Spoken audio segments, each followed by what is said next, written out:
Hello. It's another episode of Write Once, Read Many. This time we're covering 29.1 from Arc 29, Venom.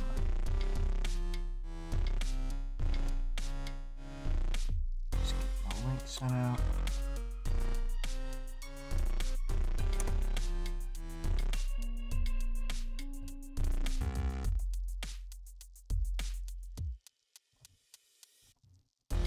Hello. Hey Greg, hey Vic.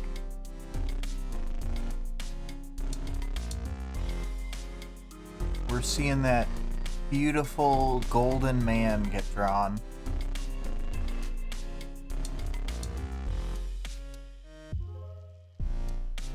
Vic says, you can see this is when my tablet broke.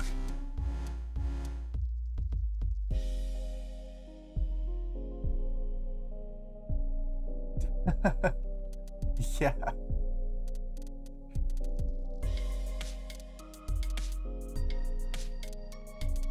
I didn't even think about that it would be saved in the speed draw.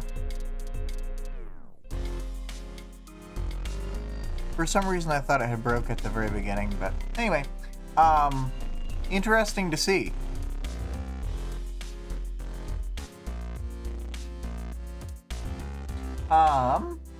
And the audience participation reminder is, what's your favorite Tinker power? And feel free to make one up. But I got one in mind.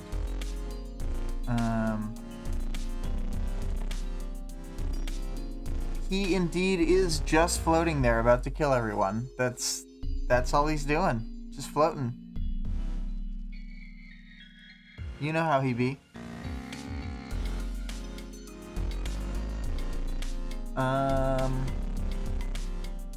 Alright, so, for themes of this chapter, I felt like the suddenness of the violence is like a theme in a way, because it's like, it lines up with how sudden the violence is in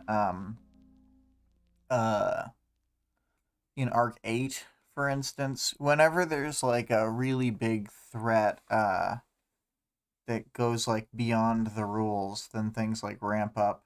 Like the Endbringers, like Behemoth will show up and just like people that they thought were unkillable will get fragged and stuff. And same with Scion, but just to an even higher degree.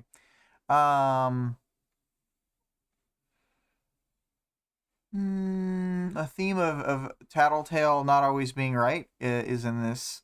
She is like, the lullaby wasn't for me. Even in the previous chapter, we see that the lullaby was for her.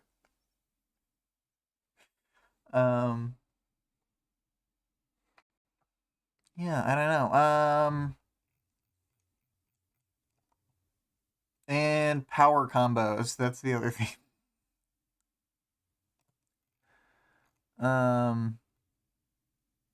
Yeah. I was having this weird issue earlier that I've never had to this degree, where Google Docs was just not working for me. Like, there was previously text put on the page, but it's just only displaying all the text as all white. I was able to copy it and paste it to another doc, like to a text document, and just see it, but it was very distracting, and I basically got no writing done after it started bugging out, because I was like, just kind of thrown off. You know how it is. Anyway. So, oh no, Vic says the Seamer always messing with files. Hopefully it wasn't that. But I guess we'll never know. But anyway, the chapter itself, 29.1, Tattletale wakes up and starts talking to Taylor, and as seen at the end of 28.6, Taylor stayed awake all night, being extra paranoid about the Seamerg. And she's still, at some points being like, oh no, what if the Seamerg knows? And it's like, whatever you think the Seamerg knows, don't worry, she definitely already knows.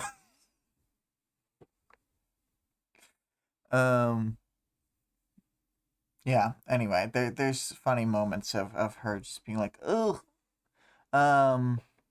So, Tattletale's asking about if today's the day that is going to be, like, the end of the world. Taylor, counters that Earthbet is already destroyed. And then, Tattletale's, like, saying, almost beat for beat Taylor's normal shit about how humans are resourceful and they never give up, etc. And while that may have been a detriment when we were dealing with Jack and the other Slaughterhouse Nines, at this point, given that they're fighting a alien, then there is perhaps more helpfulness to the stubborn unkillability of these humans, but we'll see if that stands up to golden lasers. I often weigh the power levels of the human spirit, golden laser beams. And then, they kind of argue about how Tattletale thinks that Taylor should have been sleeping, and how she's going to be all fucked up. Taylor quips about how she already slept for 3 days after getting cut in half, but Tattletale's like, that only shows how much you needed the sleep. So they're having their some fun banter. And then this is when Tattletale claims that she doesn't think that the lullaby was for her because she didn't sense any hostile intent, as though she's super good at sensing intent from the Seamerg. But anyway,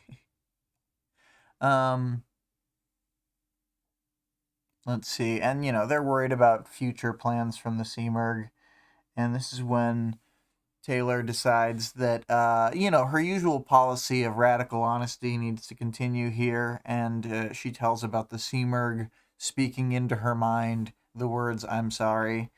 And then Tattletale is like, one of the things I'm sure about, she's definitely not sorry.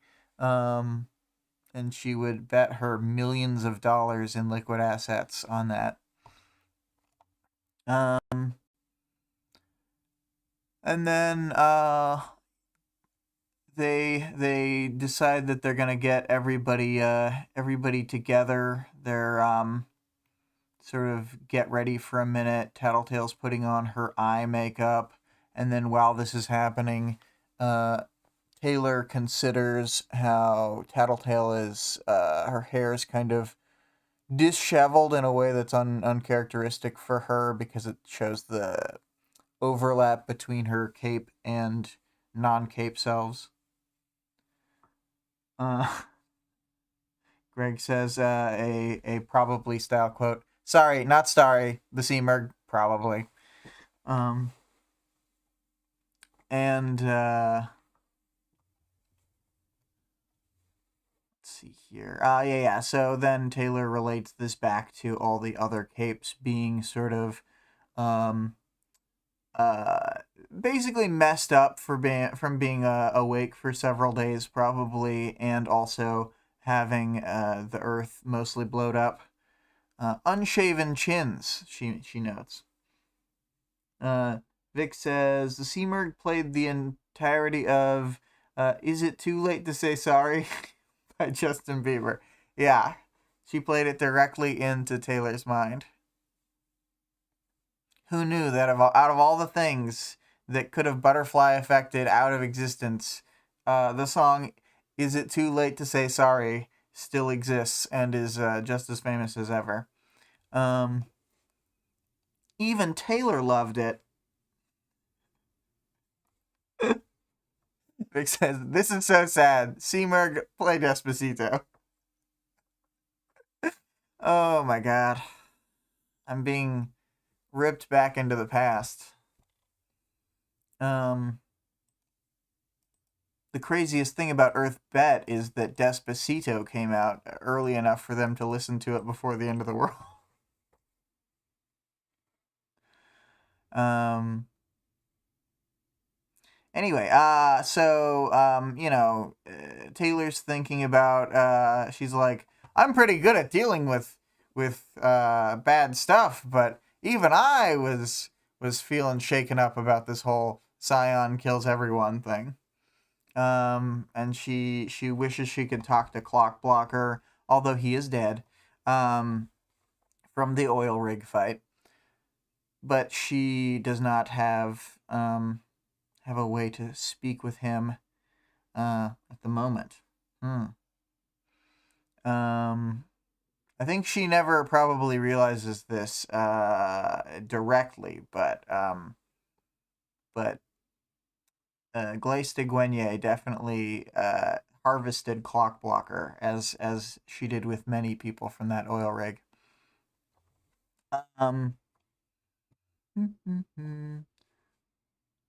So, Taylor's all over the place.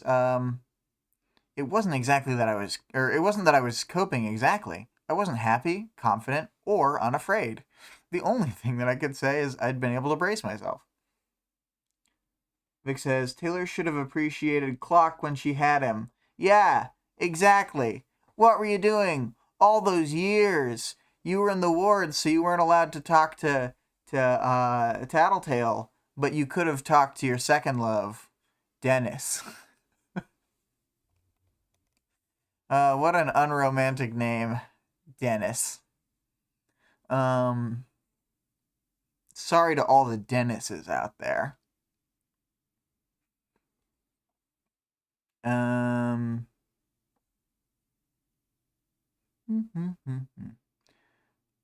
then, Vic says Clock Blocker is an even worse name. It's true. It's true. This is why Taylor never went out with him. He was too poorly named. And then, Taylor even questions the idea that she was able to do the coping because she thinks about, oh man, remember that time that I was floating over the ocean and I almost was just like, take me, ocean, let me die. Well, just forget about that. That never happened. And then Tattletale asks if she went around and talked to everybody she wanted to. And then when Taylor says almost everyone, then Tattletale says that she knows who Taylor didn't look in on, her dad, and then says, this denial worries me. I shrugged. And then Tattletale says it's her decision, so then they move on. And then, of course, the thing that you have to move on to is the topic of the end of the world.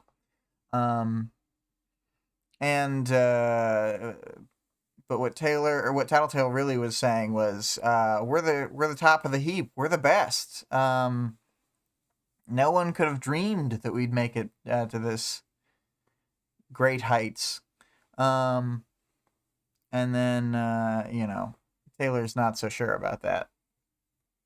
Oh, Greg's saying, easier to talk about the end of the world than parents. Ha ha! Yeah, I mean, sometimes. And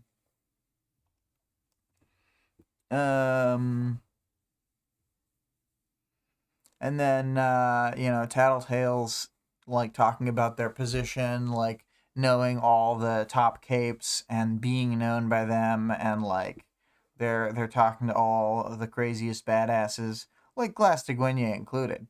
And then, she jokes about how they'd be front page news, and then, when Taylor says, despite not being news, Charlotte knew.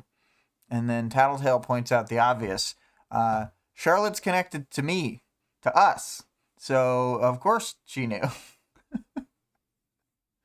And then Taylor's like, maybe I was tired. My thoughts were wandering. It's like, well, you did specifically not sleep all night, so that's true. Maybe you were tired. It's almost like the Seamerg was there to freak out Taylor with the lullaby to keep her from sleeping, so her judgment would be worse. I don't know. I never heard of such a thing, but some people might say that. And then Tattletale is like pointing out that she has gotten them in the days when Taylor was asleep from being, slashed in half, etc. Then she had gotten them news via like printouts being sent, and they also have like some satellites that survived, and then a bunch of, the Defiant types are all trying to set up communications again. They'll talk about it again in a minute when they go through the portal, but they've set up like new cell towers and stuff on the other side of all the portals aside from Earthbet to try and give them an opportunity to speak to each other through dimensions with this sort of new cell phone tech. They're always making powers tech. That's what makes it cool and sci-fi.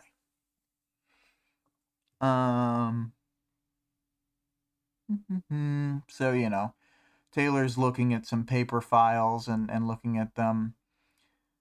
And, they got the news that Dragon's back, but then, since they've been having problems with Doormaker, then they, haven't been able to, just walk around and talk to each other like they had for a few days.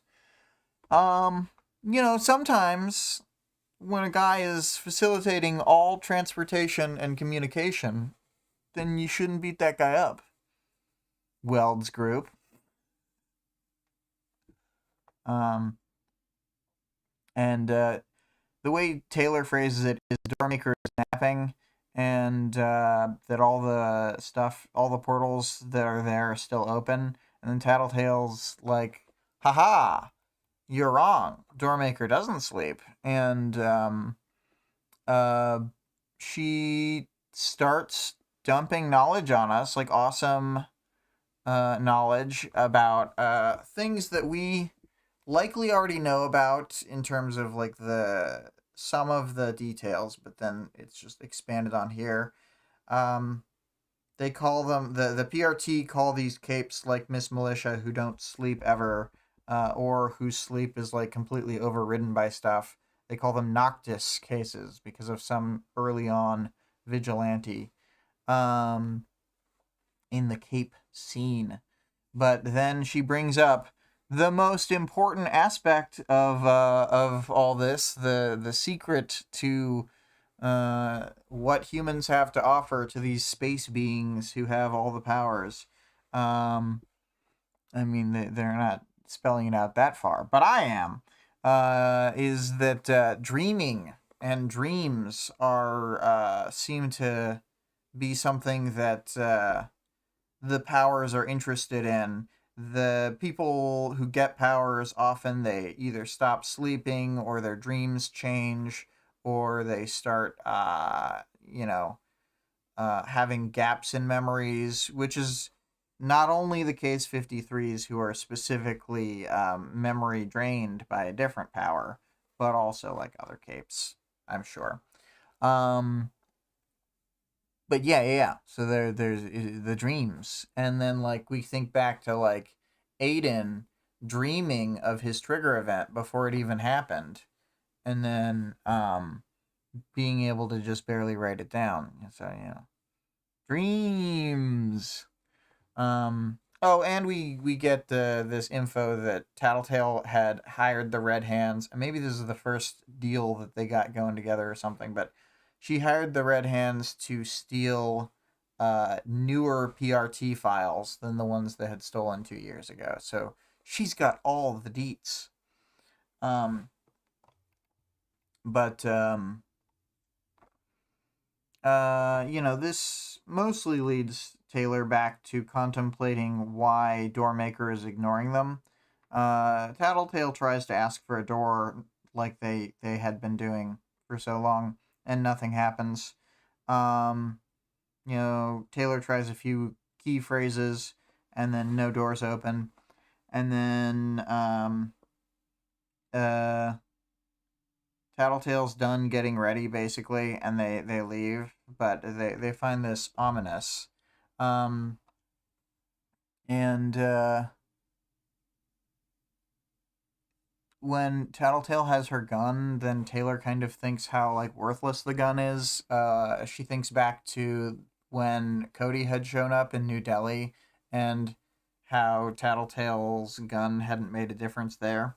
And we know from having watched the scene that she hadn't even like actually aimed and shot the gun. Not that we think that that would have worked, but let's see here.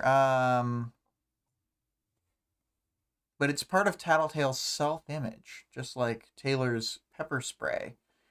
I wouldn't pepper spray Scion. I just think you'd get yourself and he'd be unaffected. But it's important to remember where we Taylors came from. Brockton Bay. The mean streets where we got a pepper spray lung. And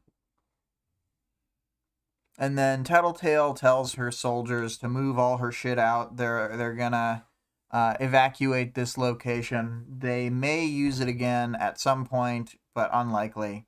And then Taylor points them to where an open portal is. And then Tattletale gives her people instructions that if they don't hear back from her in 24 hours, to assume that she's dead, and move on, etc. And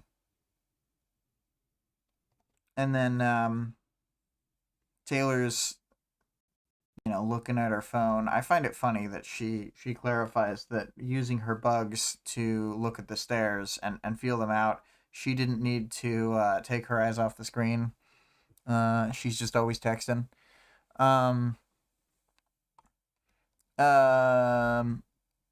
She says she doesn't get any reception, but this is right before they get their phones updated. As they go through the portal, the Seamerg is dancing about, being all coy and playful in the air, and then dancing about, probably making a show for somebody who's gonna turn evil later. Who knows? And she has made Kidwin's guns into like a more cohesive themed set of angel wing guns. So she has 3 concentric circles of interconnected guns that are all they look like they're part of her wings. Taylor asks like the why of it, and then they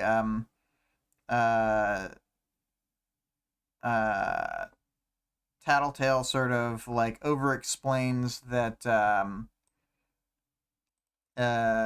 she doesn't know exactly why it's happening, but essentially what it comes down to when they talk it through is it's probably like a fear tactic.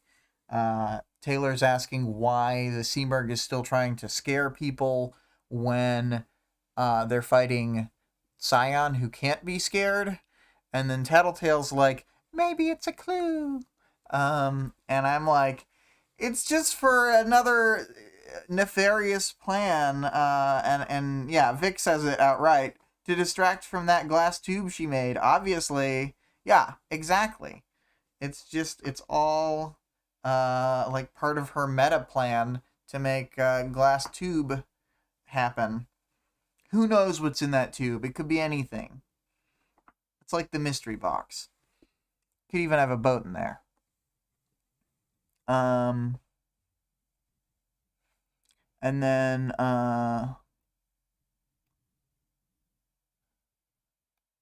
then they're sort of discussing motivations, and you know, we've spoiled it and we know about the tube, but they think about Behemoth and how he didn't need any of those outer layers and he was just as deadly as a pencil stick guy. And that's where his densest parts were, so he was even harder to continue injuring at that point. And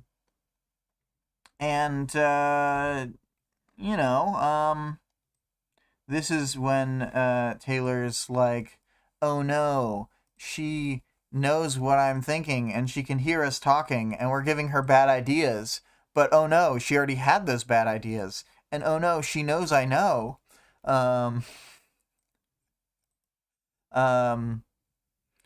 And the one thing Tattletale also sort of concludes is like, maybe the Seamerg is trying to hint at something else about Scion by using this sort of like fear tactic thing. I think it's a little convoluted thinking. And if she was trying to hint at something to them, she didn't get it across. So I think they all just got bamboozled.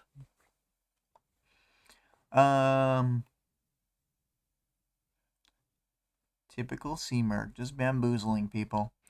They go through the portal finally, and then after they are through the portal, their phones update because they're on Earth Bet, so they have like the standard towers, and then Taylor looks around and the whole landscape has been like vistified, so everything's all craggy and space and crazy, and there ain't no straight lines or whatever. Here it says, the horizon should have been a straight line, or at least a gentle curve to accommodate the planet's natural curvature, but it was almost a wavy line. And then that's when the Seamerg goes through the portal. Taylor thinks of when the Leviathan was trying to squeeze his way into the shelter beneath the library. The Seamerg apparently sort of bends down, like it seemingly goes face first through the portal, and then like just kind of like perfectly zoops her wings through so they barely get through, and it looks like she's gonna collapse the portal with her like crazy wing body, but does not quite do that. She's like scratching the border edges of a reality where like there's no firm border. I don't know how to describe it. Like I can think of it in my mind, but I can't. I mean, the way it says here, the feathers rasped against the boundaries of the portal as she floated forward, but it's just such a like the more I thought of it, the more I'm like, it's like rubbing against the surface that doesn't exist. It's so bizarre. Anyway, so then because so few people are left on Earth Bet, that's why Vista can go really off the chain, because anywhere where there aren't people, she can just express her power. She's like an Omega mutant. Sometimes when we need a scene that's really awesome and there's nobody around, Vista can go all out and it can be bananas. Boop, boop, boop, boop, boop. And then Tattletale sort of jokes about this being a convenient empty battlefield. you know, their old planet that they used to live on. The dragonfly joins them. The people who are in there sort of lower the ramp for them. They realize there's some issue with powers interactions between Vista's power and Silk Road's power, and it takes them a minute to like understand exactly what's going on. But the Silk Road power like launches the dragonfly at way faster speeds than it could fly at. So it's like triple speed. And apparently the compound effects of space warping and super speed disoriented Taylor, which, you know, fair enough. Um,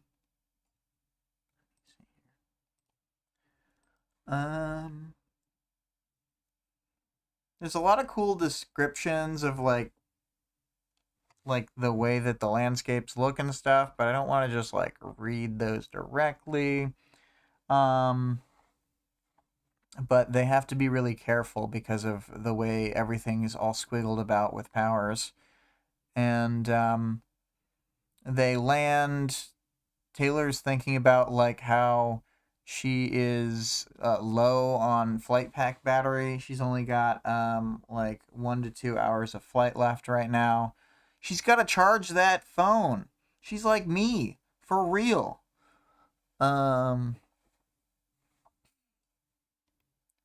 They don't go up to talk to Vista because she's busy doing her thing. They see like Kid Win. They see a bunch of people from the what are they? They're the cards guys, but they're the suits. That's what they're called. They see a bunch of the remaining suits are here. You see the Knave of Hearts, and he apparently is like a, I don't know. I interpret him as being like an SNL side character with a funny accent. Because he says something in Dutch and then he comments in English, in a voice in the audiobook, which is quite funny. They weren't joking. Anyway, so you know everybody's shocked and awed by the Seamerg arriving, but they expected it, so they're not like blasting. And this is sort of like a hub where they have one of their big, large forces, the one that was sort of expected to conglomerate around the Seamerg, because as we know, they've spread out their forces between different key locations with Endbringers and so forth.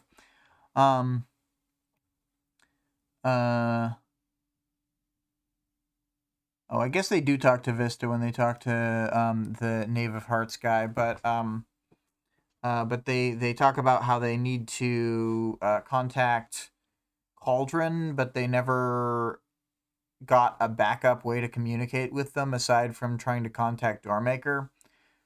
And they are trying to connect the different portals that are available using their different travel powers and get everything to sort of be just quick little routes, despite being like miles or even hundreds of miles away from each other and on different Earths.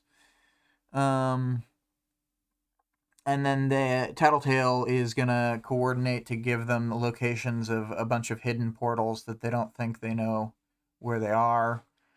The Knave of Cups guy is super annoyed with her and keeps being like, we know that thing. And then it's finally when the concealed portals comes up that Tattletale's like, haha.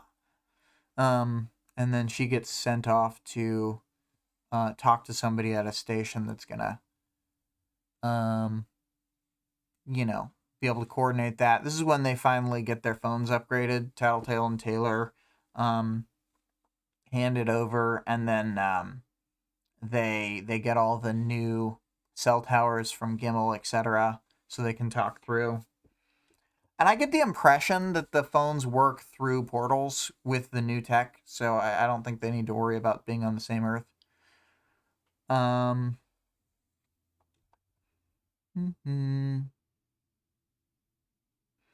And, they split up so that Tattletale can go talk, and, Taylor, Taylor thinks about how the previous arc of getting the Endbringers on board is when they were kind of moved from just being defeated from the oil rig fight to, like, actually digging in and preparing, essentially.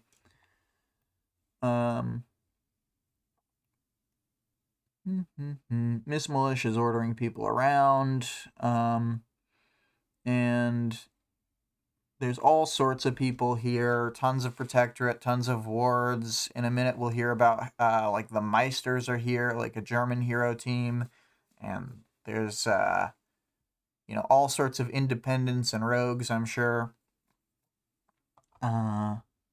She sees the Undersiders and the Chicago wards, sans Golem. And then she goes over. She feels weird about it because she's like, the Chicago teams, I never really fully integrated, and I feel like I emotionally betrayed them. But she still goes over, of course, because this is where everyone she knows is. And then Grace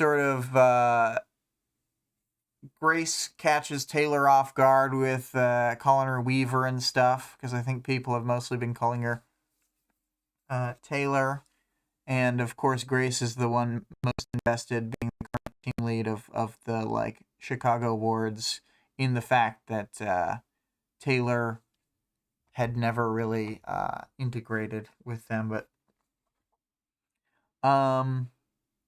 they start discussing, Tecton's there, and they start discussing that Doormaker had left all the doors that were open, but that they don't have any way to contact them for new doors now, seemingly.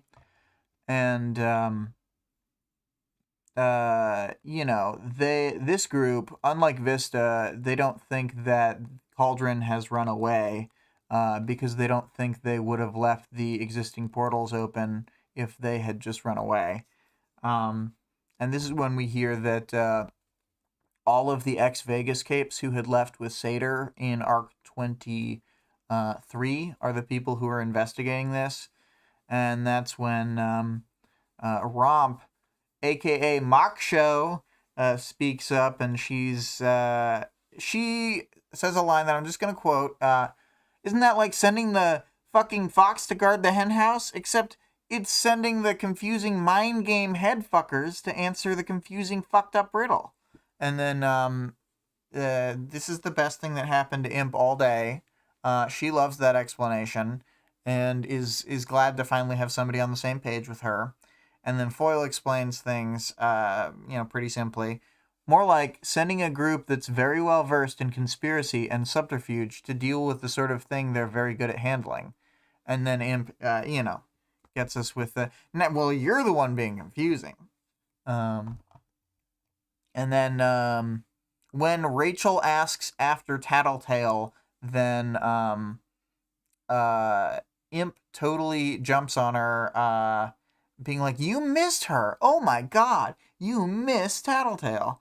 And then Rachel combats this, saying that she doesn't miss her, so it's not even a big deal. Stop talking about it. And then, there's some back and forth. We can't believe that Rachel can stand her, because remember how much Rachel hated Tattletale's yapping at the start, etc. They have lived together before and worked together for 3 straight years. I don't know. Probably grow used to a person. And so Imp is delighted at this whole thing. She says, but you asked, like, for the first time ever. And then we learn that Rachel wants to ask Tattletale um, whether she should give her dog some drug shit a rat made. You know, before she says that line, Romp is already asking how these people are the ones who had taken over a city, because they seem like incompetents to her. And then Grace hits us with the "don't fucking swear" line. Vic says, "Giving dogs drugs?" Shocked emoticon. And then after asking the question, and describing a tinker talking to her and talking down to her and condescendingly, essentially, then Rachel had walked away from him, and then when Taylor asks, "Stuff a rat made?" which Taylor should be able to put these two and two together, but she ain't been sleeping. And then, Imp is able to easily answer the question, "Lab rat." And then Taylor thinks it wouldn't work because of the way the powers interaction would happen, that the dog's power would override and burn up the chemicals. But guess what? She's fucking wrong! And then Rachel had already said the same thing to the Tinkers. And then apparently Imp was there and said that they want to try it anyway. They have some stuff left over, implying that Lab Rat is as dead as we would expect him to be. And then Taylor starts laying down several options that she starts laying down the options that might happen. She thinks either there's going to be powers stack up, or Rachel's power will stop working when the dogs transform, or something bad will happen. To which, we get a 2 out of 3 odds. That's not bad. And Texan reminds us something that I think we should all remember, that is that if there are multiple options, they are not necessarily equal chance of happening. In fact, my friends and I had a rule called the 50-50-90 rule, which is that if there's a 50-50 chance on a test, there's a 90% chance you'll get it wrong. So why it's not good to get it just down to a 50-50. But I like the odds that Tecton gives when he gives sort of random odds. It's basically like, I mean, there's like an 85% chance that a bad thing will happen.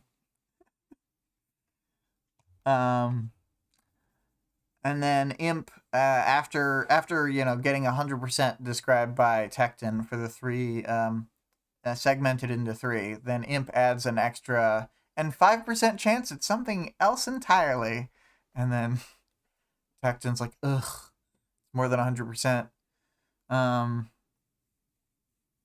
And then we get a classic "ignore her," which I know that they say that all the time about Aisha, but how sad for the girl who was always ignored to constantly be told to be ignored by people. And then Rachel's like, "I don't fuck with numbers." And then she just looks over at Taylor and she's like, "Should I try it?" And Taylor's like, "Yep, we should try it." It's like we gotta lean into the sort of unhinged nature of people trying powers interactions. And then when Rachel's gonna head over there, then Imp's like, "No, we gotta do a prank. This is pranking season. This might be the last prank we ever prank, to be honest with you." Rachel's like, "Oh, we can just bite him with a dog." And then Aisha's like, "Look, Tecton, what we need to do is come up with a bunch of scientific stuff." She says, Like, say what Taylor said, but in smart guy words. And then Romp gets his fucking ass saying, critical mistake here. You're implying Tecton is smart.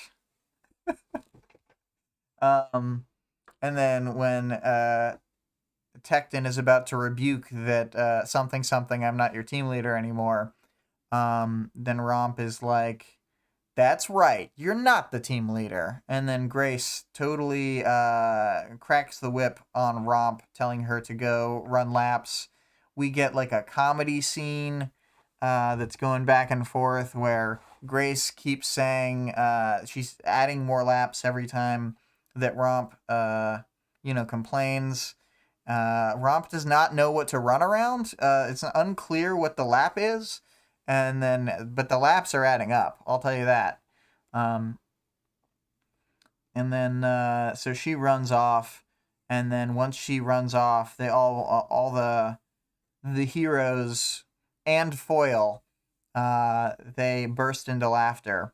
But the other Undersiders, they don't understand the camaraderie of being a ward, so they don't laugh, And we're like, oh, Cuff is here. Even though Golem's not here, Cuff is still here. That's good. And she's laughing. She's like, I can't believe she actually went. Tecton says to stop her before she wears herself out, more or less. And then Grace says she's gonna stop her after the first lap. Oh, Vic had said, this is why Imp spends so much time with the heartbroken. They're the only ones who can keep up with her wits. Yes. And so Imp starts asking if somebody has a notepad. She wants to write down all the stuff that Tecton's gonna say. And then Taylor tries to point out as kindly as possible that Rachel can't read. And Imp's like, my brilliant plan is flawless. And then Rachel's like, or Perian starts like pointing towards Rachel. And then like pointing more frantically towards Rachel.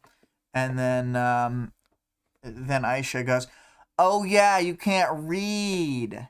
And then Imp is all like, oh no, I'm the worst. And then Rachel doesn't care. And then Imp, keeps harping on it. And then Rachel's like, why? Why do you maintain this topic of conversation? It's very Worfian, actually. The way she's acting. I wonder if Rachel drinks prune juice, a warrior's drink.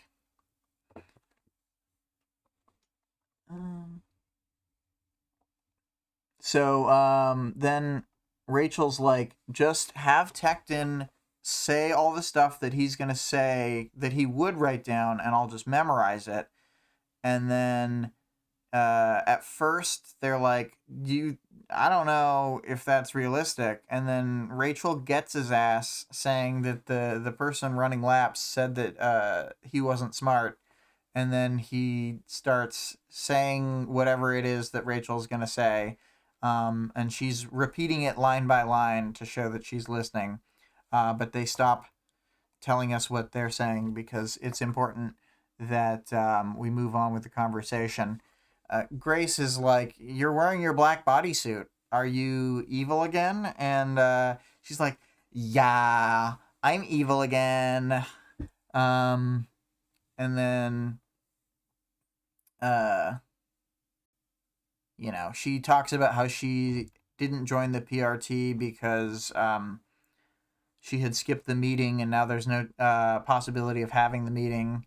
And then Grace is like, bringing up the fact that they failed to stop the Slaughterhouse-9 from ending the world, but she's like, there was only like a 4% chance that we'd win, and you and Golem sure seem like you're really mad about that 4%, and that you're just not letting it go, and that's why you're trying to drift away. I think she's right.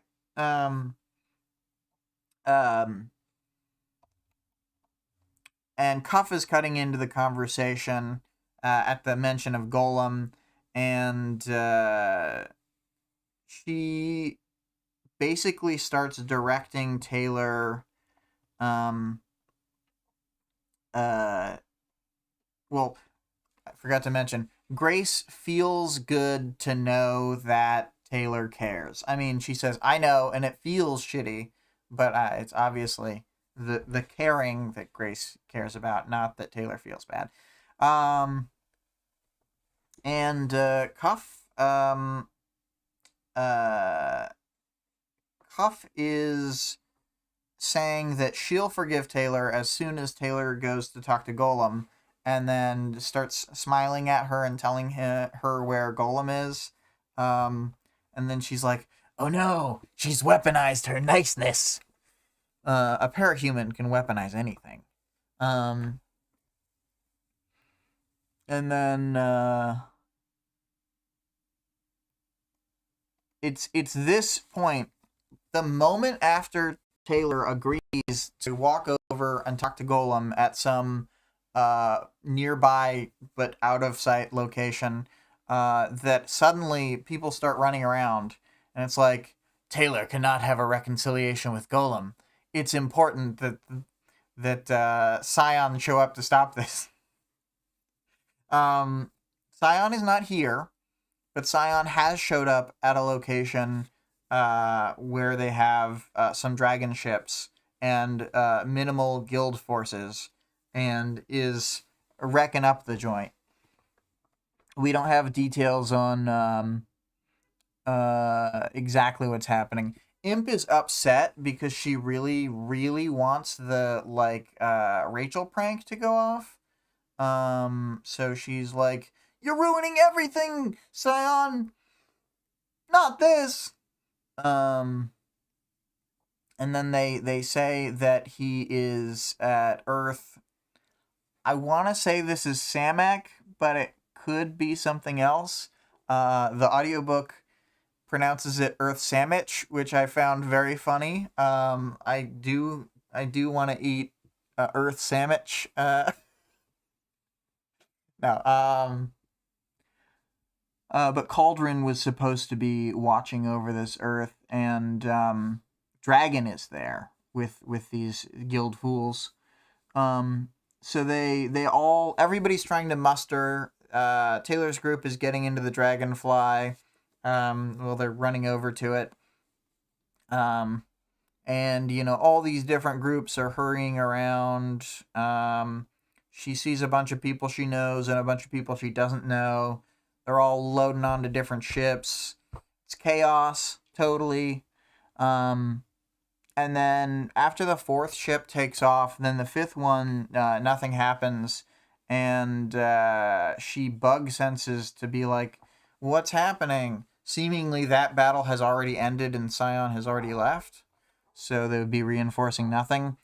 And then they have the King of Hearts, who's some one of the suits, is the only English speaking team lead that's left.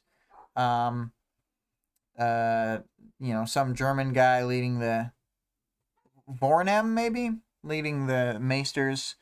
And then it mentions it says, a scary-looking masterclass cape with an army of clay men carrying tinker weapons was ordering people around with the same harsh voice he was commanding his own troops.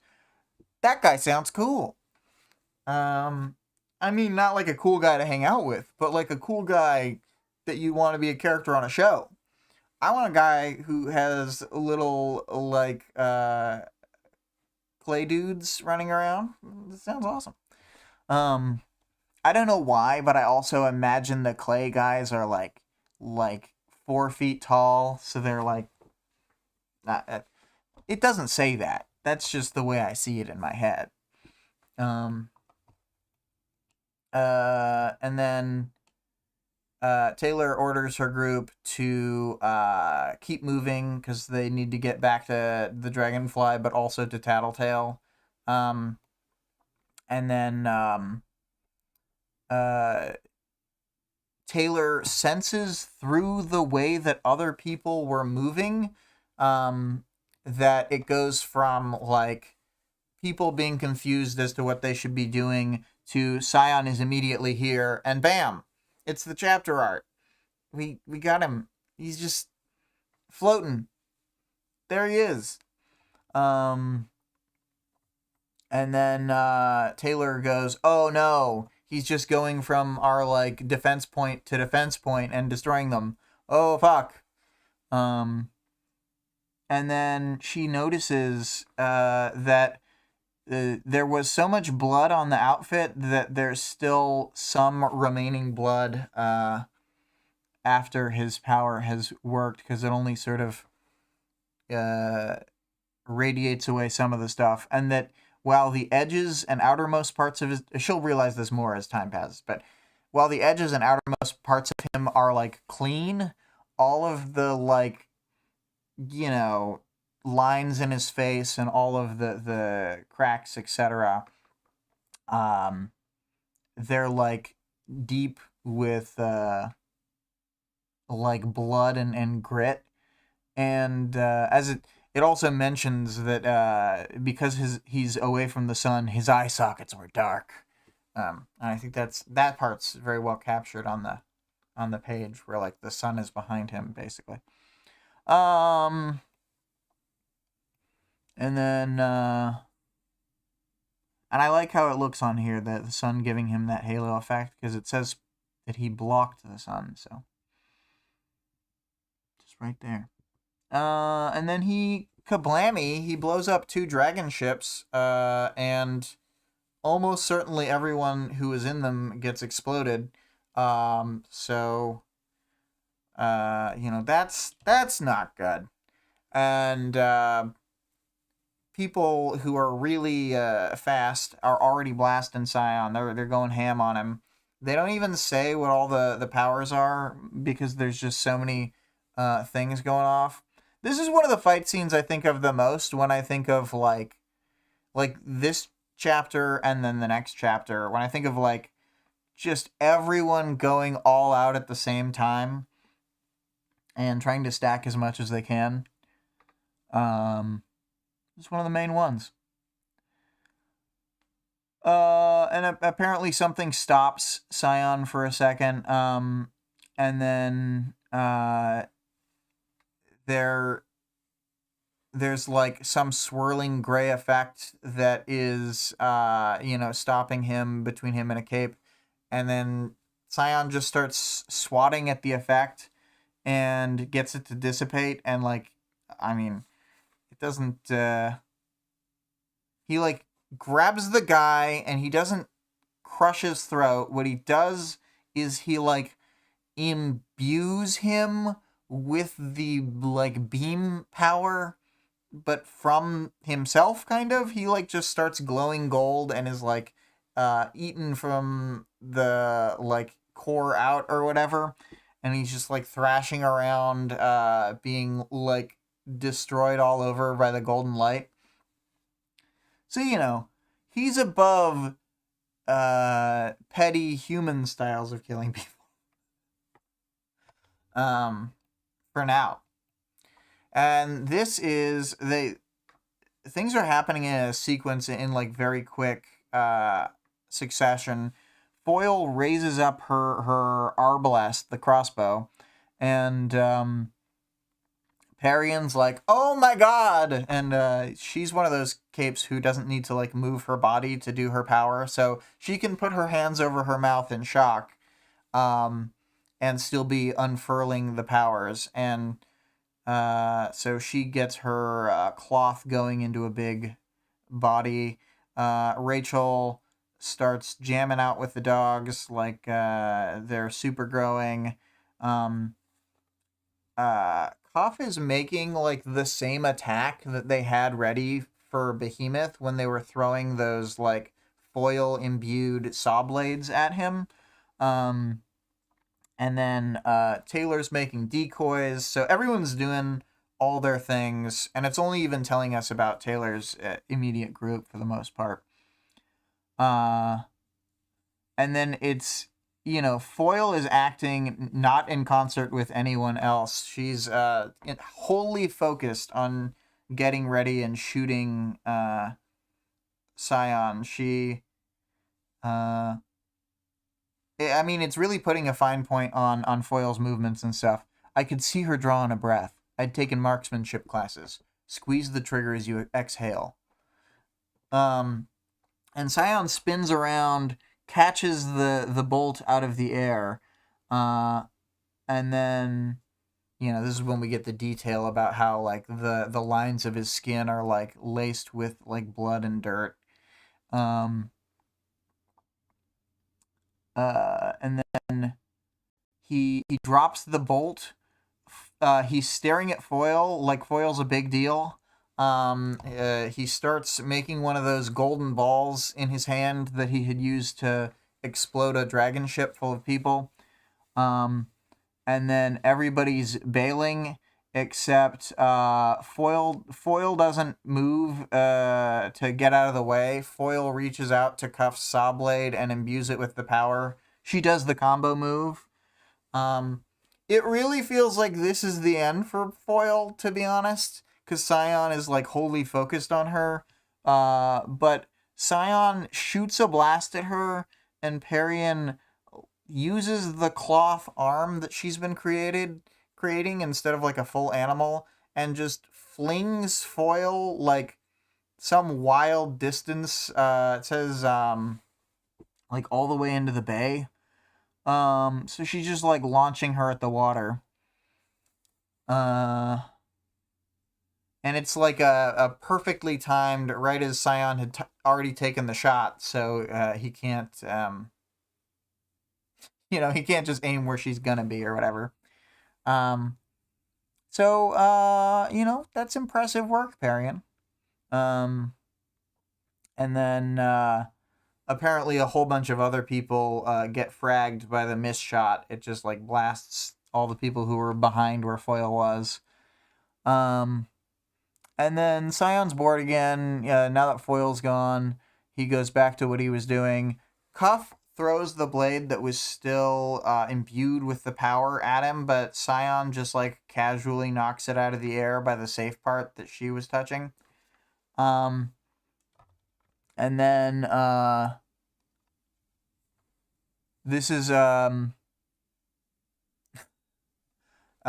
when he does just, like, swat his hand through a cape. Seemingly not like that. I mean, it says he swiped a glowing hand through a cape's abdomen, which it doesn't say, like he took a big swing at him. It's just sort of like, whoop, and, he doesn't burn up like the other guy. He just, like, what was touched is gone, and he just, like, spills his guts all over the place. Bananas. And then Taylor's like, oh no, he's picking us off, choosing specific targets, maximizing pain and suffering over raw destruction. Experimenting. And there was precious little we could do about it. Precious little I could do about it. My bugs formed into more decoys. And then she's searching out for people. She wants to find Rachel and, like, try the dog serum power combo, whatever they can, And then the Seamerg passes through a portal nearby, and then people were trying to flee through that, and now they're just scattering because the Seamerg's right by it. And Taylor thinks, horribly timed as entrances went. Our best hope was that he'd keep toying with us, that enough time would pass that capes stationed at other major portals could use the fast travel routes to get to us. Something like an Endbringer was all too likely to change his mind. It's the beginning of the end. Yeah, so that's the end of the chapter. Like a banger first chapter, I think. I mean, this fight is already, like... This fight already kind of has as much going on as, like, the oil rig fight had. With, like, more potential for staying power, almost. And then, the chapter stops, like, not even... I mean, mid-fight is still the right term, but it's like not even close to halfway through the fight, so there's like a whole bunch left, and we'll just get to see so much cool shit, so many cool powers. This is the dream. It's the battles that we have been promised. We love these guys, and they're gonna get lasered. Uh, it rules. I like how the chapter feels like it's a warm-up chapter. It feels like an arc introduction chapter.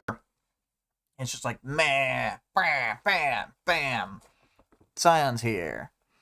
Because, when Scion's gone for like 3.5 days, like maybe you could be lulled into a false sense of security. Or maybe you could start to feel like the stakes are lower because it's not as timely. But I think it's just the right amount of time. And it's also just the right amount of narrative time for them to have all the pieces in place. Like to have the Seamerg have joined them, all this stuff, and yeah, it's exciting stuff. It's like the fifth Percy Jackson book when they're all battling in New York. It's exciting stuff that we've been building up to this whole series. Yeah. I already sort of talked about it in terms of arc stuff. I just think this is like sort of a runaway first chapter in like the good sense. And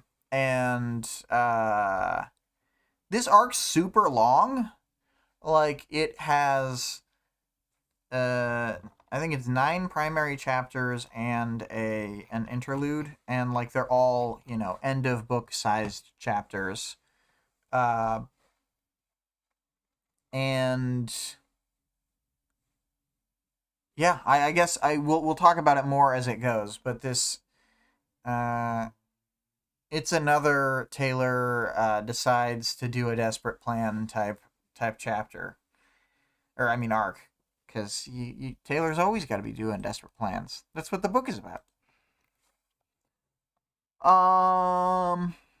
Characters, there are so many. Normally I kind of end with Tattletale because she's one of the most important in most of the chapters she's in, but I'll just start with her because the whole first half of the chapter is about her.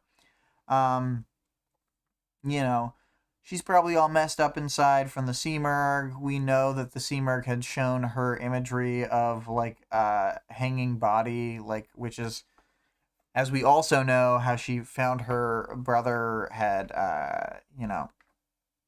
ended his own life. And that's what her trigger event was about. So she was being shown imagery of her trigger event, etc., to throw her off. And she's still got her head in the game, I think. She's still doing really well at like trying to keep her eyes on the prize and feel like I think that she feels like the conclusion that she wanted Taylor to get to in the previous arc, where she had basically talked Taylor into saying, we're going to defeat Scion and we're still going to have people left over to rebuild. I think that's still her goal. Even if Tattletale tries to act like she's already past that because she wants to not feel defeated when they keep losing things. So, she's in kind of a precarious mental, emotional position, but the kind of precarious position where she's keeping it together just enough. That's the parahuman motto. You got to keep it together just enough. And then we've also got we get like Charlotte and Sierra mentions as like ways for Taylor to talk about like civilians in general, and then Tattletale like reminds her they're not really civilians. They're like part of our organization. They're just like the least capable people you know. That doesn't mean that they're not like directly tapped into our world. Taylor can't even fathom the idea of like a regular civilian.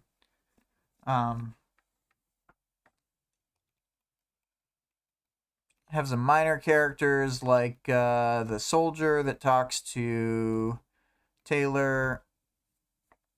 Vic says they're literally undersiders. Lol. Yeah, exactly. It's like these complete novice civilians, points to Forrest, who fought Mannequin with her. um, and who like ran her like secret police in her area. So like Forrest is used to leading like a little security force as well. It's just, yeah. Vic says she's never fathomed a normie, not once. Um, I added the not once, but I truly believe it.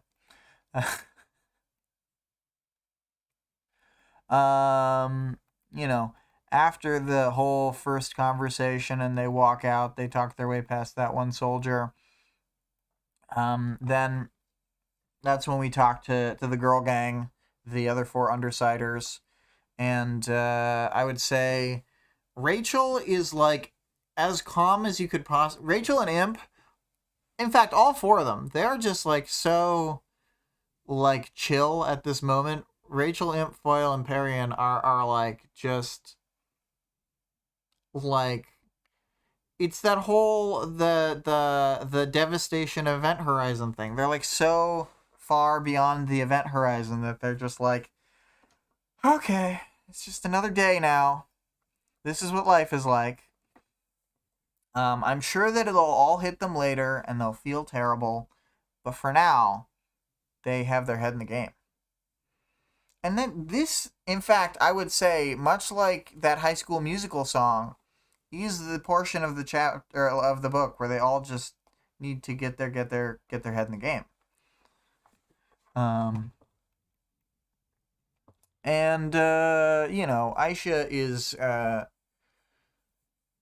she's not being her worst self, but she's still kind of on one. It's kind of funny that as she's gotten nicer, her pranks are like less good. She's like, we gotta prank him by making him shocked that you seem smarter than you seemed before.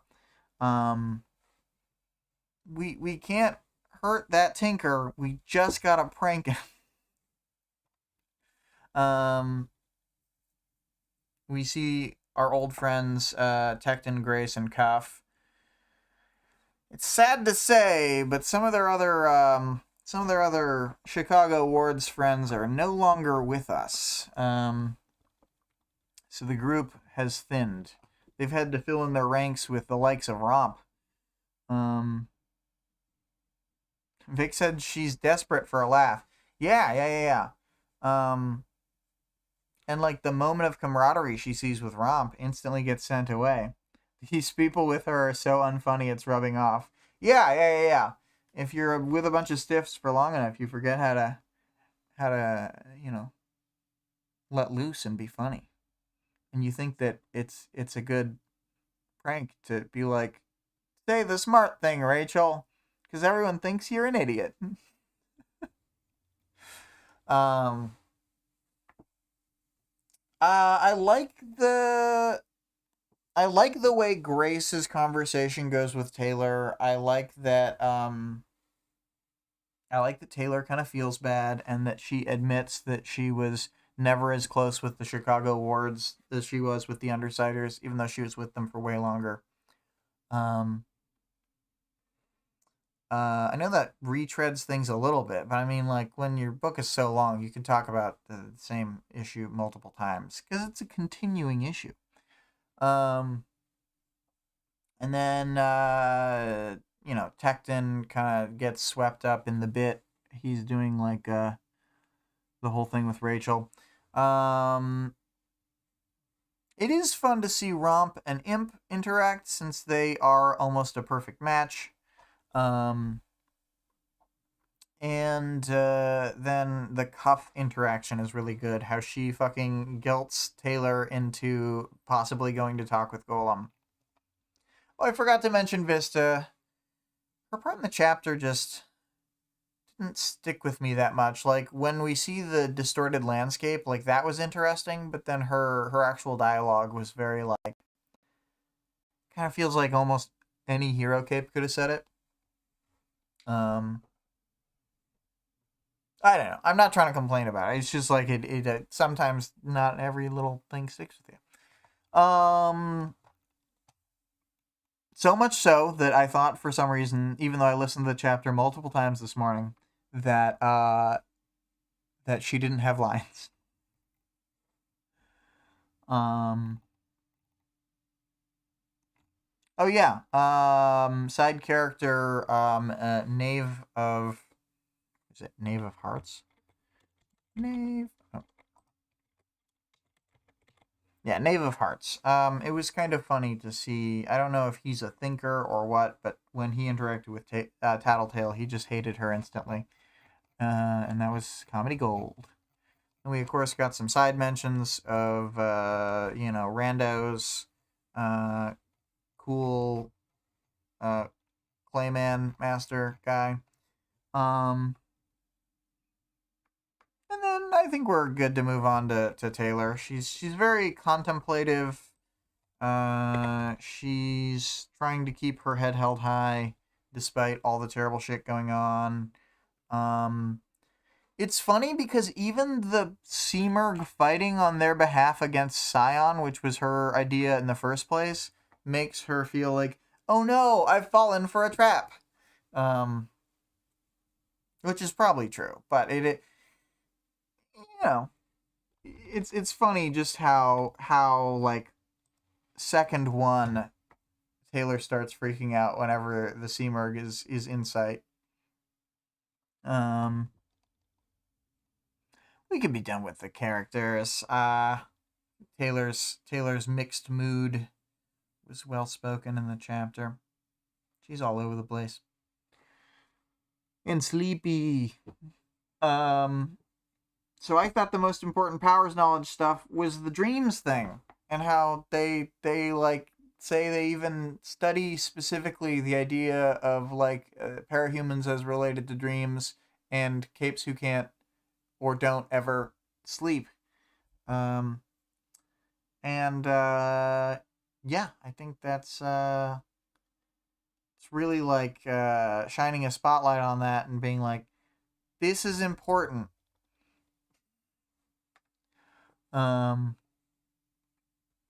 And it's something seemingly that the powers do not have a good handle on.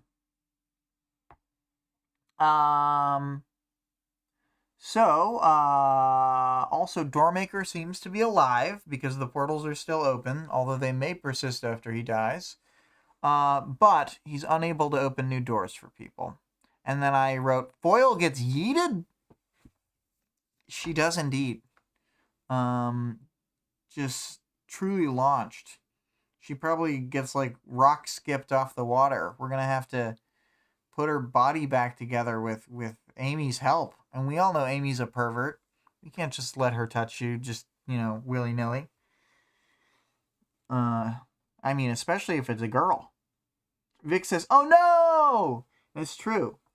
I'm glad that you see the dire nature of this situation. That, like, especially not a lesbian, exactly. A lesbian who I think is either exactly her same age or like 1 year younger than her is hanging out and needing healing, and she's like, oh, and you have an older girlfriend too. Yeah. Yeah, it's a disaster. But sometimes you need to get healed by some terrible Amy.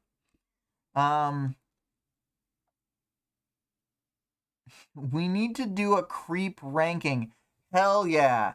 Okay, Amy's an S tier creep. Yeah, we're not gonna do it all here, but I agree with you. Amy is S tier. And that's a good idea. That could be a bonus on the next time that you're on the next interlude. We could do creep ranking as like a bonus activity. Nice. Gotta send this as a message to myself because I've get.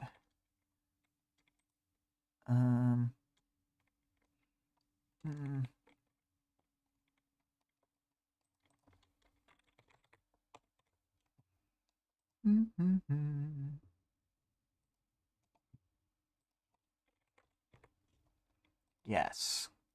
The best idea ever.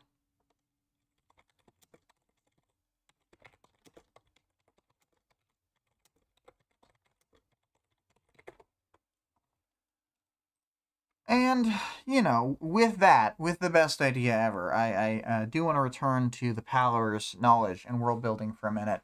The fight in this is just bananas. They just have so many things that they're doing that Taylor's not even keeping track of it all. Like, next chapter, they very much will get into the nitty gritty of all these different powers going off. And, like, we got to see Taylor's group catch the attention of Scion and be, like, center stage, pull focus you and me. It's just Foil and Scion. They were the only two people in the world for a moment. Yeah. It was pretty great. And we got to see, I guess, we know the name of Foil's power is Sting, and that like that previous arc was named after it, and that we saw it in the interlude where it's like, you know, the first entity in the like memory thing who decided that they needed to burst forth from the planet, as like who came up with the original plan to try and solve entropy. He was saying that even back then they were using Foil's power as like the only true way to like dig into each other and damage each other. And he didn't tank the effect like everybody, like all these other effects that he just lets hit him or that he just like swats away. He specifically like grabbed the bolt at the point which it was still like normal physical stuff, and he like swatted away the discus that they tried to hit him with the power. So it's like, clearly we know that it's this really important weapon that they can use against him.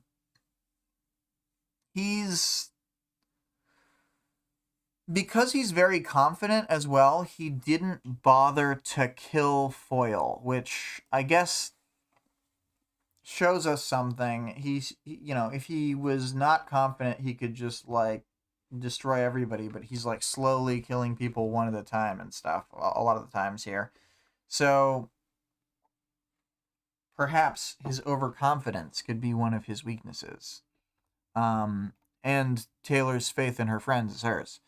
I don't really believe that. I'm just doing the Palpatine thing, for those in the audience who are not familiar with every last Palpatine quote.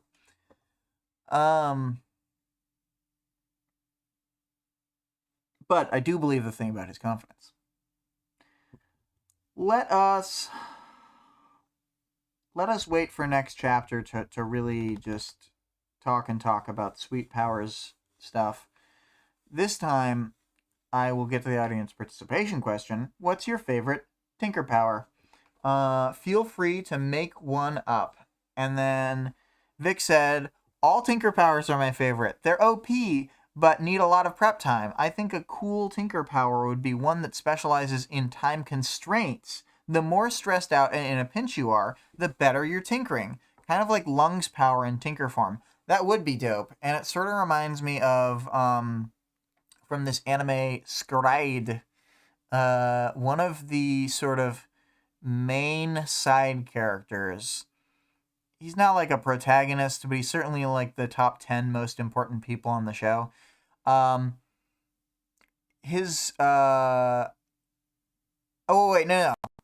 Yeah, he probably is. Anyway, he's like a side guy, and his power is essentially that he can win fights, but his power only activates when he's really desperate.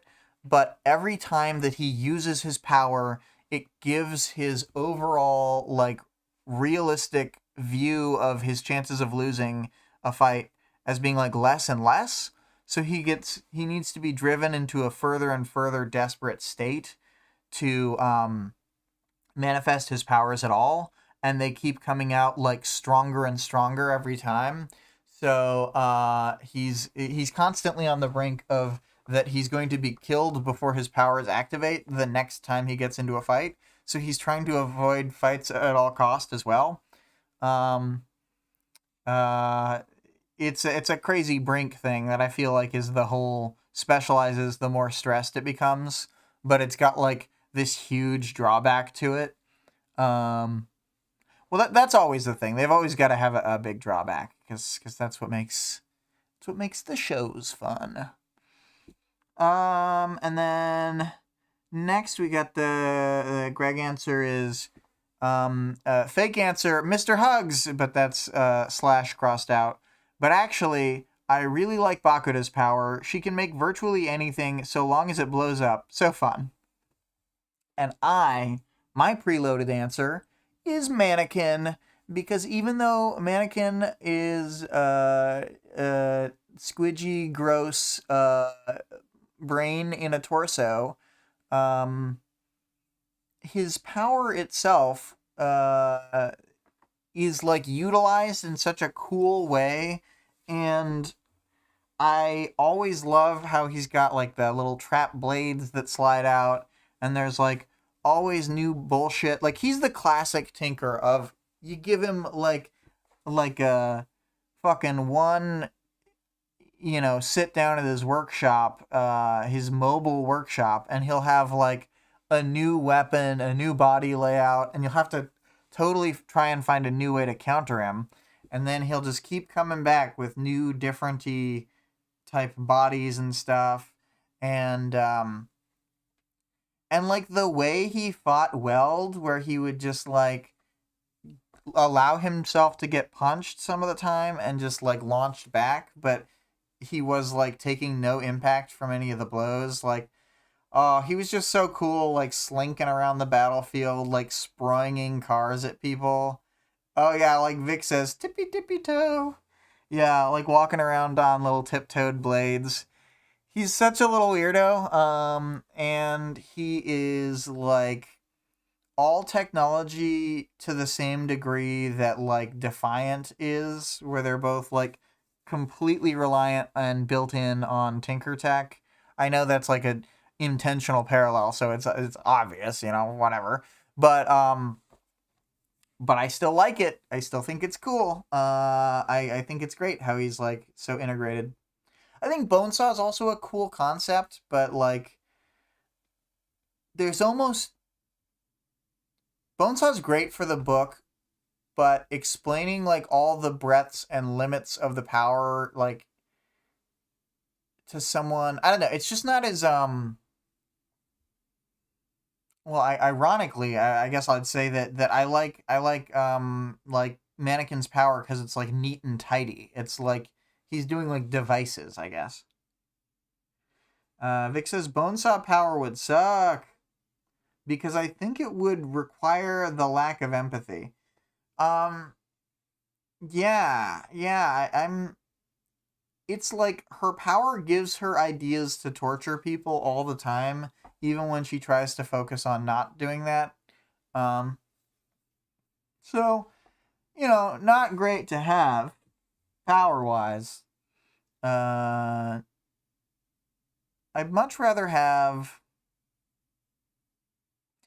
I guess I need to read more of it, but at the beginning of PRT Quest 64, which is a in-universe thing made by Wildbow with fan decisions that was written in the sort of time frame right after the first Konsu attack. I mean, that's not when in the story he wrote it. He wrote it after Worm was done. But there's a tinker who makes like rejuvenating potions called like Cask, who works for the Protectorate. That seems like a pretty good power. Get paid to brew potions for people. But I don't know enough about him to know if there's like a secret evil drawback. So I guess I can't stick to the idea that I think it would be fun to have Cask's power.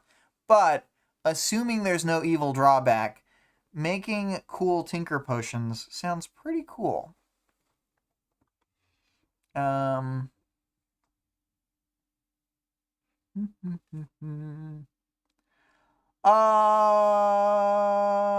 know what? I don't want to close the book on this question quite yet, just because I do love talking about Tinkers, but I think I will. We will talk about favorite powers and ranking some stuff and bringing up notable mentions and stuff later. I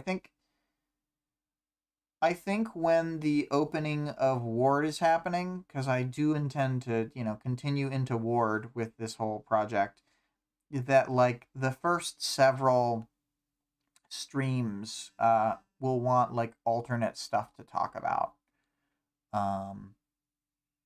And just sort of talking through ranking lists and stuff could be fun side stuff where we, look back on Worm as we look forward to Ward in the 9 crossover chapters.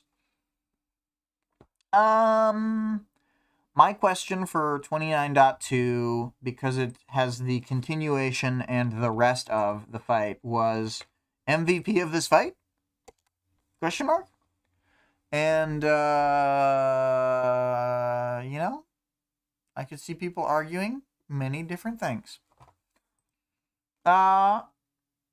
With that, I'm going to turn on... How long is the speed draw again? We're going to... Oh, yeah, whoops. We're going to get the speed draw going. Test footage and all.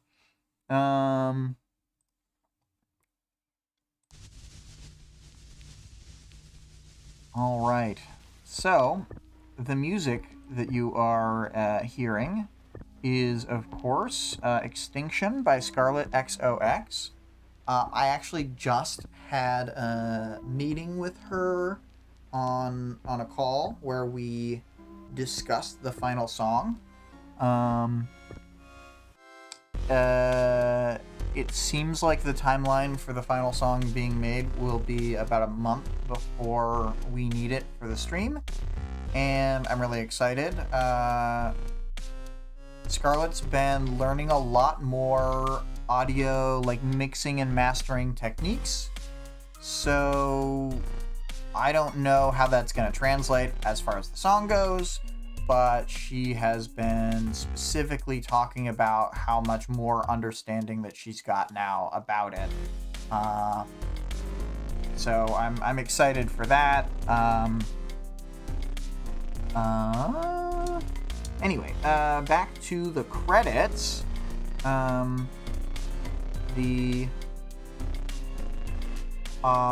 Discord server, etc. can be found with the links in the stream description and channel description. The author of the work being discussed can be supported on Patreon at patreon.com/wildbow. The full text of the work is available for free online at parahumans.wordpress.com, and there is a fan-made audiobook of the entire work at audioworm.rain-online.org, where you can hear them talk about Earth Sandwich.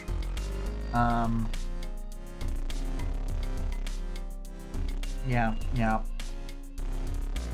It's exciting that we're getting near the end. I know that the journey has taken a lot longer than we expected because of slowing down from 2 chapters to 1 chapter, but I think